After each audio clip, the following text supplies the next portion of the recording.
आज का टॉपिक है subtraction of rational numbers. Rational number को सब्ट्रैक्ट करना सीखना है हम लोगों को। तो सब्ट्रैक्शन का मतलब होता है माइनस करना सीखेंगे।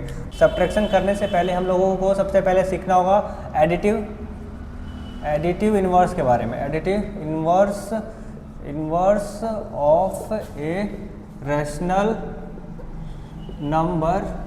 कोई रैशनल नंबर एज्यूम कर लेते हैं a बाई बी, ये कोई रैशनल नंबर है, इसका एडिटिव इन्वर्स क्या होगा। तो सबसे पहले एडिटिव इन्वर्स होता क्या है वो समझ लेते हैं। तो एडिटिव इन्वर्स वो एक नंबर होता है जिसको इस नंबर में ऐड करने पे आंसर 0 आता है। एग्जाम्पल, कोई भी इंटीजर ले लेते हैं, यहाँ पे -5 ले लेते हैं, प्लस इस नंबर में ऐसा कौन सा नंबर ऐड कर दिया जाए कि आंसर हमारा 0 मिल जाए। तो अगर ऐसा कंडीशन हो रहा है तो यहाँ पे जो नंबर लिखा जाएगा उसको हम लोग एडिटिव इन्वर्स कहते हैं। एडिटिव इन्वर्स कहते हैं। इन्वर्स कहते हैं किस नंबर का? इस नंबर का, -5 का। तो ऐसा कौन सा नंबर लिखा जाएगा ताकि ये आंसर दोनों को ऐड करने पे 0 आ जाए? तो ऑब्वियस सी बात है कि यहाँ पे 5 लिखेंगे तो ये क्या होगा? 5 एक्चुअली में 5 और -5 मिलके क्या हो जाएगा? 0 हो जाएगा। तो ये जो 5 लिखा है वो एडिटिव इन्वर्स हो जाता है किसका? -5 का। इसी तरीके से रैशनल नंबर में भी है। अगर यहाँ पे 3/4 कोई रैशनल नंबर है या फिर -3/4 कोई एक रैशनल नंबर है और इसका एडिटिव इन्वर्स पूछ रहा है, एडिटिव इन्वर्स पूछा जा रहा है ऑफ -3/4 का, तो इसका मतलब होता है कि -3/4 में ऐसा कौन सा नंबर ऐड कर दिया जाए कि आंसर 0 आ जाए। तो इसमें क्या होगा? इसी नंबर का पॉजिटिव वाला नंबर ऐड कर देंगे तो दोनों को ऐड करने पे आंसर 0 आएगा। इसका मतलब -3/4 का जो एडिटिव इन्वर्स होगा वो 3/4 होगा। तो एक चीज़ ऑब्जर्व कर पा रहे होंगे आप लोग कि इसमें करना क्या होता है, बस जो नंबर किसी भी नंबर का अगर एडिटिव इन्वर्स पूछा जा रहा है तो उसका सिंबल चेंज करके लिख देते हैं। तो यहाँ पे मैं एक और एग्जाम्पल लेता हूँ, माइनस या फिर सीधा 5/4, इसका एडिटिव इन्वर्स बताना है। Additive inverse of 5/4। तो यहाँ पे सीधा सा आंसर क्या हो जाएगा? -5/4 हो जाएगा। क्यों? क्योंकि 5/4 में हम लोग -5/4 ऐड करेंगे तभी आंसर कितना आएगा? 0 आएगा। कैसे आएगा? 5/4 यहाँ पे प्लस माइनस होता है, 5/4 नीचे 4 रहेगा, ऊपर 5 - 5 तो 0/4 = 0 आता है। इस तरीके से 0 आ सकता है। इसका मतलब यहाँ पे वो नंबर आएगा, इसका मतलब यहाँ पे जो नंबर आएगा वो एक्चुअली में यहाँ पे जो नंबर गिवन होता है उसी का नेगेटिव नंबर आ जाता है। अगर कोई नंबर पॉजिटिव है और उसका एडिटिव इन्वर्स चाहिए तो वहाँ पे नेगेटिव साइन लगा देंगे, और अगर कोई नंबर नेगेटिव है तो उसका एडिटिव इन्वर्स पाने के लिए वो माइनस साइन को हटा देते हैं तो हम लोग को एडिटिव इन्वर्स मिल जाता है।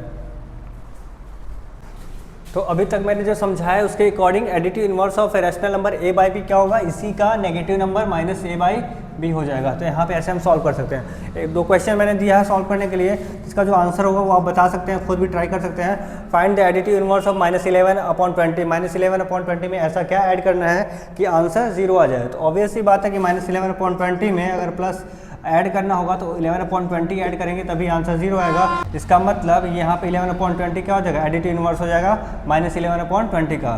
तो एडिटिव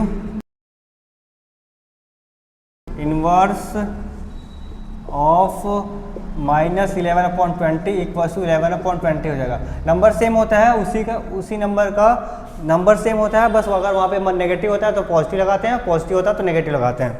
यहाँ पे बात करते हैं तो यहाँ पे कितना हो जाएगा? Additive inverse of 7/12। Number same होगा, बस वहाँ पे नेगेटिव साइन आ जाएगा। अगर पॉजिटिव होता है तो नेगेटिव आता है, नेगेटिव होता है तो पॉजिटिव आता है, एडिटिव इन्वर्स। अब हम लोग सीखने वाले हैं सब्ट्रैक्शन। सब्ट्रैक्शन क्या होता है? तो सब्ट्रैक्शन क्या होता है, मैंने एक क्वेश्चन ले लिया, सब्ट्रैक्ट 4/3 फ्रॉम 9/3। यहाँ पे आप ऑब्जर्व कर पा रहे होंगे। इसको कैसे सॉल्व करेंगे? 9/3 में से 4/3 को माइनस करना है। लिखा है सब्ट्रैक्ट 4/3 फ्रॉम 9/3, मतलब 9/3 में से 4/3 को माइनस करना है। तो कुछ ऐसा लिखा जाएगा, 9/3 पहले, 4/3 बाद में लिखा जाएगा, बीच में माइनस साइन रहेगा। अब यहाँ पे ऑब्जर्व करने को मिल रहा है कि डिनोमिनेटर सेम है, तो डिनोमिनेटर सेम है तो बस एक बार लिखेंगे, ऊपर -9 - 4 कर देंगे, 9 - 4 5 आता है, 5/3 आंसर हो जाएगा। ये बिल्कुल एडिशन की ही तरह है। जब डिनोमिनेटर सेम होता है तो हम लोग ऊपर क्या करते हैं? सब्ट्रैक्ट कर देते हैं नॉर्मली, बस वैसे ही है। यहाँ पे डिनोमिनेटर अलग अलग है, तो फिर इसको कैसे सॉल्व करेंगे। यहाँ पे भी लिखा है सब्ट्रैक्ट 4/7 फ्रॉम 5/14। इसका मतलब 5/14 को पहले लिखना पड़ेगा, -4/7 को बाद में लिखना पड़ेगा, बीच में माइनस साइन लगाएंगे। अब इसको सॉल्व करते हैं। इसको सॉल्व करने का तरीका है कि 14 और 7 डिनोमिनेटर अलग अलग है, तो एलसीएम फाइंड करेंगे 14 और 7 का। तो 14 और 7 का एलसीएम 2 7 जा 7 और यहाँ पे 7 1 जा 1 जा, तो एलसीएम आ जाएगा 2 × 7 मतलब 14 आ जाएगा। अभी 14 यहाँ पे लिखते हैं। 14 को 14 से डिवाइड करेंगे 1 आएगा, उसको 1 यहाँ लिखेंगे। 1 का 5 से मल्टीप्लाई करेंगे 5 माइनस 14 को 7 से डिवाइड करेंगे तो 2 आंसर आएगा। ऊपर 4 है तो 4 से मल्टीप्लाई कर देंगे। 1 5 जा 5 होता है, माइनस है तो माइनस 2 4 जा 8 होता है अपॉन 14। यहाँ पे सब्ट्रैक्ट करेंगे तो यहाँ का सिंबल 5 का सिंबल प्लस है जो इनविजिबल है, और यहाँ पे 8 का सिंबल माइनस है, तो दोनों का सिंबल अपोजिट है, तो सब्ट्रैक्ट करेंगे। 8 - 5 3 होता है, साथ में बड़े वाले नंबर का सिंबल लगाते हैं तो -3/14 हमारा आंसर हो जाएगा। इस तरीके से हम सॉल्व कर सकते हैं सब्ट्रैक्शन के क्वेश्चंस को।